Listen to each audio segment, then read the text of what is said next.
Well, hello everyone, and I'm so glad to have you joining us today for Agile and Nonprofits. I am joined by Jacquelyn Gitzes to talk about their experience with Scrum and what that's looked like in their work as a grant professional. So, Jax, thanks for joining us.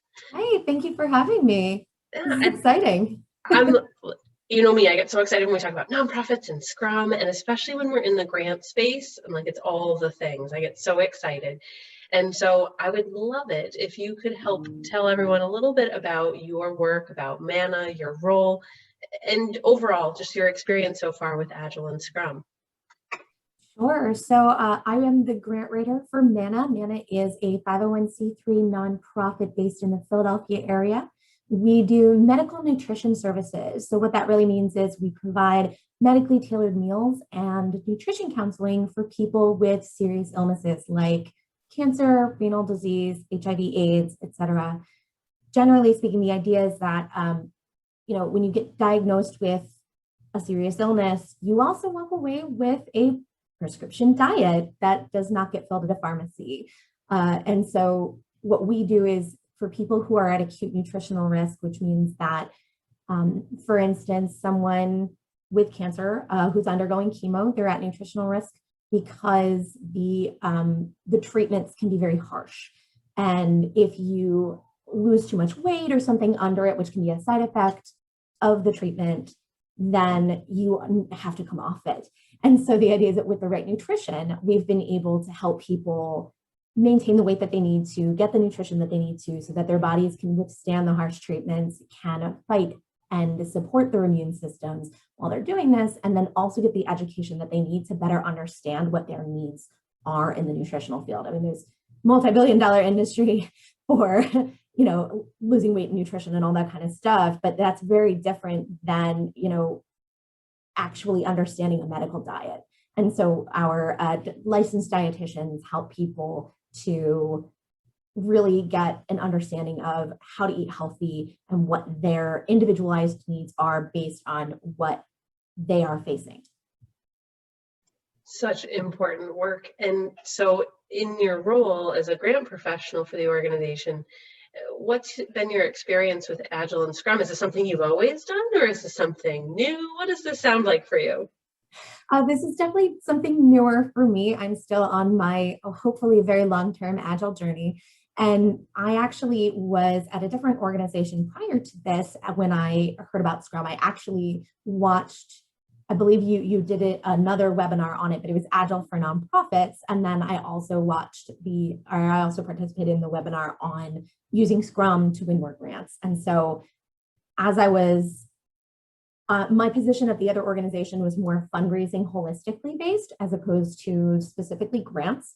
And so I really took it as a way to help. I was always looking for ways to help me better organize all of the different tasks. As fundraisers, we wear a million different hats. Even as a grant writer, I'm not just doing grant work because that's not what's necessary. Nonprofit work is a lot of picking up whatever you have to in order to really get the job done and be there for your clients and the people that you're helping. And so one of the things that I am always looking for are ways to stay on top of and better organize all of the work that needs to get done.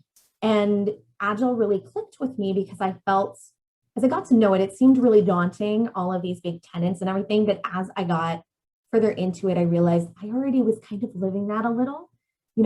Something comes in and a funder says, hey, how are you doing? Can you answer these, 5 questions in a week? Is next week good for you? Can you get back to me? And so you're sitting there going, yes, because I have to. So how do I make it work? And one of the things that really helped me with Agile and Scrum and all that is that, or really kind of struck me with it, is that that mindset of, okay, so this becomes a priority. This gets deprioritized, it gets put over here, it gets moved to the next sprint. You got to remain flexible, and whatever plan you have, that's great, that's going to help you move forward, but you always have to be ready and willing to move things around and to change that plan. And so one of the things as a planner that I really liked was the fact that it's not saying, don't have a plan. It's saying, hey, make your plan based on your current priorities. And when those priorities shift, remake your plan based on those priorities. And so it just was a very much like, it really spoke to me in that way. And so I found ways to start incorporating it in. When I came to MANNA, I, for the first time, was working. We have a team here for the fundraising department, and everyone wears a particular hat for their piece of the larger fundraising whole. And mine is the institutional relations and grants. And so what I found was I was doing a lot more sitting at my desk working alone. And I needed something that was, I had already fallen in love with Scrum and Agile. So I was determined to bring that with me. And it also really helped me to stay on top of everything I needed to do and keep me moving forward, even though I didn't have somebody waiting on me at all times. You know, sometimes we're very deadline driven. We're constantly like, okay, well, I'll get to it when it's an emergency, like when I need to get it to you, that's when I'll do it. And Scrum and Agile has also helped me kind of take a look and say, nope, this is a priority. This needs to get done. Let's just do it, even though it's not due for another 3 weeks. If we do this now, I can get this done in the meantime and things like that. So I've really incorporated it here mostly as a Scrum of one, but it has really helped me stay on top of things. That's so wonderful to hear. And so as you think about what you've learned so far in your experience, what would you say is a big surprise? Something that you maybe was a side benefit or something that you hadn't expected to try and just, as you said, as a planner that maybe you were like, oh, that was surprising. Is there any moments like that that have happened for you?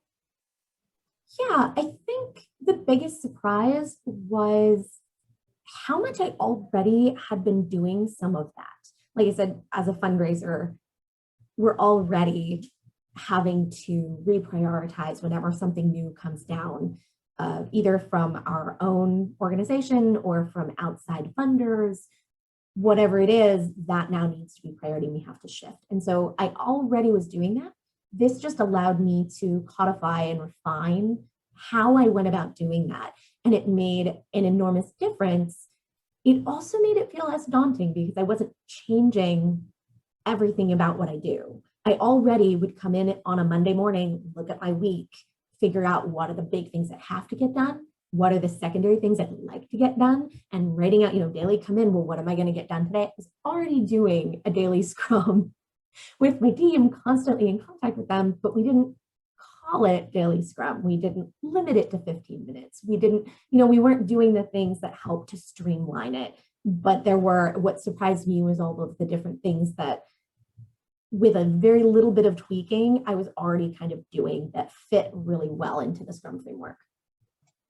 That's a really fun surprise. And I agree with you. I think when nonprofit professionals look around, they're like, oh, we've just never called it that. Whether it's about an event or one of the values, or even talking about Agile as a whole and that mindset, we just didn't necessarily always use that label for what it was. Exactly. So one of the things that I know about your work as you've been experiencing and playing around with what this might look like for you in developing your own playbook is that you've been playing around with your backlog and how it is that you document it. So I would love to have you share a little bit about what have you tried? What did you like? What else have you tried? What have you kept? I think it's an interesting journey for what you've gone through, if you don't mind sharing. Absolutely. So one of the things that really helps me with the backlog is that because of the nature of grant writing, the fact that you have external deadlines that you don't get to shift, you don't get to change. One of the things my backlog has allowed me to do is when I build my grants calendar, all of those pieces that you put into, oh, we're going to put this grant in at this time, and this grant is usually due in July, so let me put something in for that. All of that goes into the backlog. And then when I get closer to when it's supposed to be coming in, I actually do what I have is a grants docket that I use, which usually looks like about a month at a time, just the deadlines, the things coming up, the big major projects outside of specifically grants that I sit in with my I have a weekly meeting with my supervisor, and we just kind of have an idea of what that looks like from a month's perspective. And then from there, I pull it into my sprint. So there's a little bit of a secondary step before going from product backlog to sprint backlog, But that middle ground there allows me to see what's coming up and wrap my head around it ahead of time. And then I can better prioritize what's actually going into the sprint backlog and getting done in those sprints and coming down the line. It also allows me to add additional things to my backlog. So I actually consider this kind of interim thing as my backlog refinement, because it allows me to see, oh, when I sit down with my supervisor, she can say, oh, I know this grant is going to be enormous. And so I can go back and go, okay, well, let me check what's actually involved in it. And then I can change the number of points it's worth, or I can move it up in my internal deadline. So I give myself more leeway in case of problems. So it's things like that. So I kind of use that as my backlog refinement is not a day sitting, looking at my backlog, picking random things and going, all right, let me do this, let me do this. I actually have a more of a system to bring that in, which I think has helped me a lot, because I think it can be daunting to look at this enormous backlog, this entire year's worth of grants and projects and outreach and all of that. Just be like, okay, well, where do I start?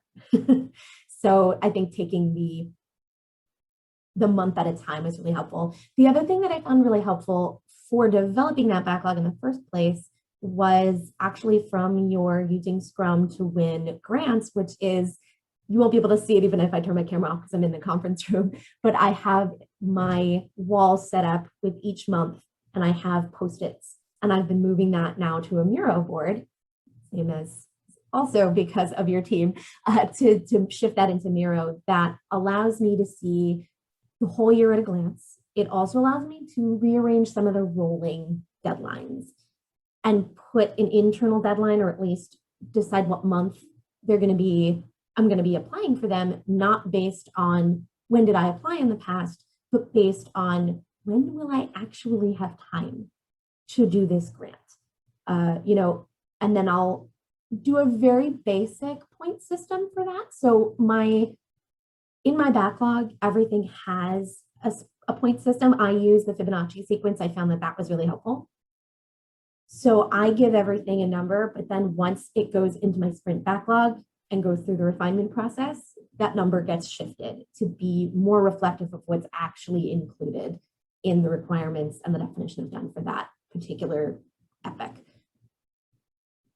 Very interesting to hear how you went from the visibility of physically something you could move and then into a digital tool, and the estimation piece, as you said, you're a scrum of one in your day-to-day operations, but so it makes sense. You're the one doing the work, so you're the one doing the estimation. But the other thing I heard that was interesting in your conversation is you talked about your backlog refinement, that activity that you're doing with your supervisor. I heard prioritization conversations there. So yes, while not in your day-to-day, operation and thinking about a Scrum event, I heard product owner, I heard prioritization there. And so that was pretty cool too. And having that docket be visible, I'm curious, I don't know the answer, so I'm like, who knows what you'll say, but has your supervisor seen either the physical board or the new Miro iteration, and what has their reaction or feedback been to seeing it like that? Actually, it's really kind of funny. I've had a lot of people walk by my desk and go, oh, so colorful, because I have all these different color Post-its. But at the same time, I think having it laid out like that, my boss has commented a couple of times just on like, oh, that's an interesting way of seeing it, or whatever it is. The docket really helps us stay a little bit more on track with what's coming down the line. I've only been here for about a year and a half, and so there's still quite a lot of back and forth and a lot of institutional knowledge that my supervisor has that I just simply don't have. And so I can dig and I can find documentation on plenty of things, but that's still not going to be the same as somebody who's actually spoken with that funder. And so she absolutely, in my little grants team, she's my product owner. I'm the product manager, as well as a team member. And then I have a couple other people that are like my other team members that are also resources. So somebody in the finance department, because I need assistance for budgets. There's obviously the program teams, because I have to go to them to ask them, all right, what's coming down here, what's there, the operations team, what cool new things are we trying to do or shift to make our program better for our clients that I can incorporate into grants and let our funders know about. So my team is not just me. I'm just the only one using the Scrum framework to do it, because their priorities are going to be different than mine. So my goals are different. And so I kind of have my Scrum framework laid out. And then I know that when I need information from this person, I actually have a tab on my tracking for my sprint tracking that has waiting or on hold for something, so that I know that, like, okay, now that this is done, this is sitting over here waiting for someone else to complete something on it. And so they're part of my Scrum board, even if they don't know it. But yeah, no, my supervisor and I think have really worked out a decent system wherein she doesn't need to get supremely involved in the day-to-day workings of the Scrum framework that I use, but she's provided the ability to help me prioritize and get the information that I need and be a part of this without her having to necessarily go through all of the product backlog and then the docket and then the sprint work and then all my notes and all that kind of stuff. So it keeps it very streamlined for her, which I think hopefully she appreciates. It sounds like, indeed, it's definitely helping with the process. So I'm curious, as you think back on what you've learned in the last year and a half, 2 years, on your journey, as you said, hopefully, like, this is the start of a journey. Who knows where it will take you? If you think back to the first day, maybe as you came to one of those webinars or you started to Google, what is this? Is there something that you wish you'd known or someone said to you as you're getting started? This is a great piece of advice. Is there something you wish you'd known that you would offer to others that are nonprofit professionals thinking about Agile and Scrum? Absolutely. One, this is not how to create software. This happens to have come from the software industry, and startups can also tell you, just from having like friends and other people that I know in the tech industry, that not all organizations whose they might use Scrum, but their marketing teams might not, or their leadership might not. And so even outside of the nonprofit space, people who are implementing Scrum are not implementing Scrum in a perfect world situation where everyone is all on the same framework and everyone's doing everything the same way. It's gonna be messy, and that's okay. And I think that's the thing that really hit me, was I was like, I need to find a way to get rid of all of this mess. That's not what Scrum is going to do. It's not going to completely fix every problem that you have. What it's going to do is help you streamline and figure out how to prioritize properly and how to be able to go and say no, being able to commit to a certain amount of points. I can sit there and go, okay, well, this thing came in from a funder. Absolutely, I can do that for you. Or another teammate goes, oh, I really need this really fast. Yes, I can do that for you. But I'm going to have to move this over here. Or you can sit there and look at your docket and say, yes, I can, but not this week. And I can show you why. And it helps to just keep you a little bit more, at least me, it helps me keep focused, and it helps keep me from having to do as many of the Herculean efforts. I obviously still have to do that. That's a part of nonprofits. It's a part of external deadlines. But I absolutely have been able to cut those back to a minimum. I think I've maybe had to do it 3 or 4 times since coming to MANNA for a year and a half, only 3 or 4 times having to really give up, a whole evening and do overtime for a whole week to try to get this done. That's only happened a couple of times. Whereas prior to using the Scrum framework, I'd find myself doing that constantly, and it was unsustainable. And so I think the biggest thing is just that it's not a cure-all for everything, but it is absolutely going to help you manage that mess. And that's been just phenomenal. I love it. I'm so happy to hear the way that you're right. It's not a magic pill. It's not a silver bullet. There's nothing about it that can guarantee we won't get last minute requests from funders or occasionally have to do something heroic, or as you said, a Herculean effort. But when it's only occasionally, you and your colleagues can handle that. right? Mhm. If it's all the time, unsustainable, and all of a sudden we're having a conversation about burnout. So I'm Exactly. thrilled that as you think about the advice you'd give to those started, that's one of the things you've learned and that you've experienced and can talk about as a success of how you've used it. So I'm thrilled that you were able to share that with us. Jax, if people want to know, because your organization is doing amazing work, if folks want to know a little bit more about your organization and the work, what's the website where they can go to learn more? So our website is mannapa.org. That's MANNAPA.org. My organization is actually named the Metropolitan Area Neighborhood Nutrition Alliance. We go by MANNA because of the acronym. So if you're looking, there are other organizations who also use MANNA as their name. Ours is as an acronym, and it's Metropolitan Area Neighborhood Nutrition Alliance. Wonderful. I hope people do take a chance to look at the good work that you're doing. And I want to say thank you again for joining me in a conversation to share some of your experiences. I can't wait. We love seeing you in office hours and hearing about your adventures and your journeys. And so I can't wait to hear what's next on your Agile journey. So thank you for making time for us.